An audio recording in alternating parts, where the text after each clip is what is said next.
A természeti világ összefüggéseit megérteni biológusok, kutatók, ökológusok, természetvédelmi őrök nemzedékeinek munkássága hivatott. Rendkívül fontos Kapocs a környezeti nevelő, aki a fiatalok nyelvére lefordítja, személyes kalanddá varázsolja mindezt. A mai kirándulásnak az a célja, hogy megnézzük a Hortobágyon legelő jószágokat és a rájuk vigyázó pásztorokat. Megnézik a csikósoknak a munkáját, hogyan terelik a ménest. Most Hortobágy Mátán vagyunk, a szekérprogramra jöttünk. Lehet a másik szekérre is! A mi gyerekeink 90%-a visszajáró gyermek, úgyhogy ők már voltak többször és látták ezt, de azt gondolom, hogy minden évben élvezettel szekereznek végig a pusztán, simogatják meg a lovat, nézik meg újra a csikósokat. Minden tábort nagyon szeretünk, ugyanis egy tábort azt a gyerekeknek a hangulata, a jelenléte, az egyedisége alakítja és hozza össze, úgyhogy minden tábor új nekünk is, és minden tábor a maga módján egy csoda. Emlékeztek, a hortobágyi halastavakon már találkoztunk ezekkel a jószágokkal. Na, kik ők? Így van, a bivajok. Ha megnézitek, nekik is itt van a dagonyázó helyük.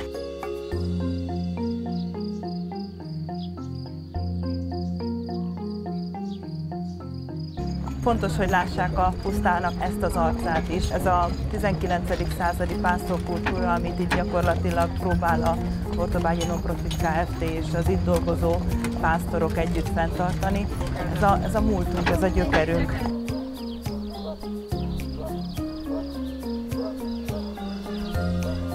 Tiszacsegén nőttem föl, és busszal jártunk állandóan, ha valamit intézni kellett Debrecenbe.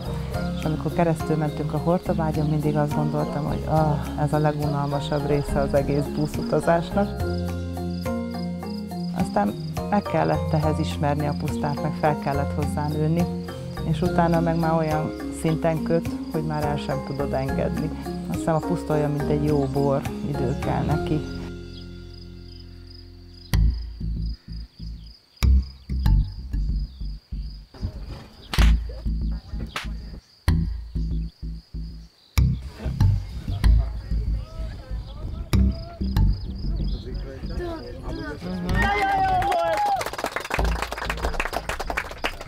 Na, milyen jól meg tudjuk nézni a szép csikósokat, és azoknak a szép viseletét.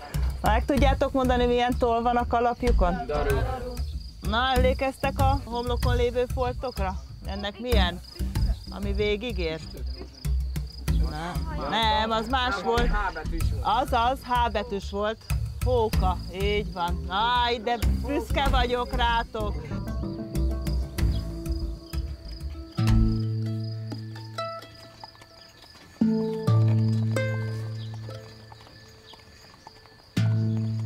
Nem kell mindenkinek biológusnak lenni, hogyha nagy lesz, nem kell mindenkinek természetvédőnek lenni, hanem mindenkinek a szívében zöldnek kell lenni.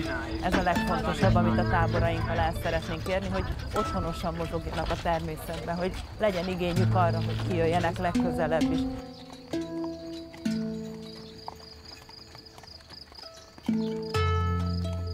Én biológia földrajz szakos tanárként végeztem, pedagógusnak vallom magam, ez hál' Istennek a munkámnál ki is jön, hiszen környezeti nevelőként dolgozom itt. Mi azt szeretjük a legjobban, hogyha ellátogatnak hozzánk, akár kicsik, akár nagyok, mert az a legjobb, amikor kint vagyunk, együtt vagyunk, meg tudjuk mutatni, meg tudja fogni, meg tudja szagolni, meg tudja nézni, jobban el tudja képzelni. Mit mond a hortobágyi a rackára? Azt, hogy jú vagy birka? Jú meg gyémek. Ugye a hortobágyi a rackát tartotta valamire, és ezért a jú jelzővel használta együtt, és minden más fajtára azt mondta, hogy az csak birka. Akikkel találkozunk, nagyon sokféle dolgot tudunk nekik mutatni. Tudunk konkrétan a területen is, hiszen vannak bemutató létesítményeink, bemutató helyeink, tanösvényeink, van kisvonatunk, van vadasparkunk, van erdeiskolánk. Ezekben a létesítményekben és a tanösvényeken is nagy-nagy szeretettel várjuk őket, de nem csak itt a Hortobágyon, hanem a Nemzeti Park Igazgatóság működési területének egészén.